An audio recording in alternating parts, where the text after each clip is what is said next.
అక్కినేని అభిమానులను అఖిల్ నిరాశపరిచాడా? నాగార్జున గారు అఖిల్ ని హీరోగా లాంచ్ చేసే విషయంలో తడబడ్డా? అఖిల్ సినిమా రిజల్ట్స్ ఈ విధంగా ఉంటుందని నితిన్ అనుకోలేదా? సీనియర్ దర్శకుడు వినాయక్ ఎందుకు అఖిల్ ను విజయ తీరానికి చేర్చలేకపోయాడు? వీటన్నింటికీ సమాధానం అక్కినేని అభిమానుల దగ్గర ఉందనే అంటున్నారు అభిమానులు. ఇప్పుడు విషయానికి వద్దాం. అఖిల్ మొదటి సినిమా హై ఎక్స్పెక్టేషన్ మధ్య విడుదలై బాక్సాఫీస్ వద్ద తడబడింది. అందుకు అభిమానులు చెప్పే రీజన్ కరెక్ట్ గానే అనిపిస్తుంది.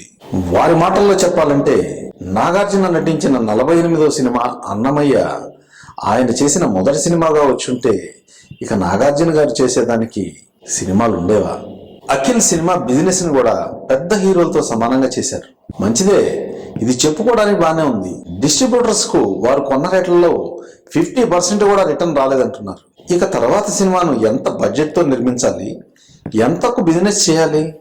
అభిమానుల మనసులోని ఆలోచనలు ఏంటంటే అఖిల్ ను లో ప్రొఫైల్లో ఇంట్రడ్యూస్ చేసి ఉంటే నిర్మాత డిస్ట్రిబ్యూటర్స్ ఇద్దరు లాభించేవాళ్ళు. అప్పుడు రెండో సినిమా దానికన్నా ఎక్కువగా ఖర్చు పెట్టి బిజినెస్ రేంజ్ ని పెంచుకుంటూ పోతే బాగుండేది. ఒక్కో మెట్టు ఎక్కిస్తూ అఖిల్ ని పైకి చేరిస్తే బాగుండేది. ఒకేసారి 18 మెట్లు ఎక్కించారు. ఇక అక్కడి నుంచి పైకెక్కాలంటే మార్గం కోసం వెతకాలి కదా అని వారిలో వారు తర్జన భర్జన పడుతున్నారు. నిజమే, అభిమానుల ఆవేదనలో అర్థం ఉంది.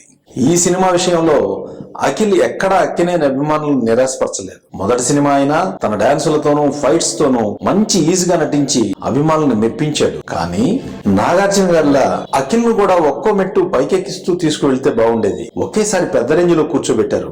ఇప్పుడే జాగ్రత్తగా అడుగులు వేయాలి అని అభిమానుల ఆలోచన.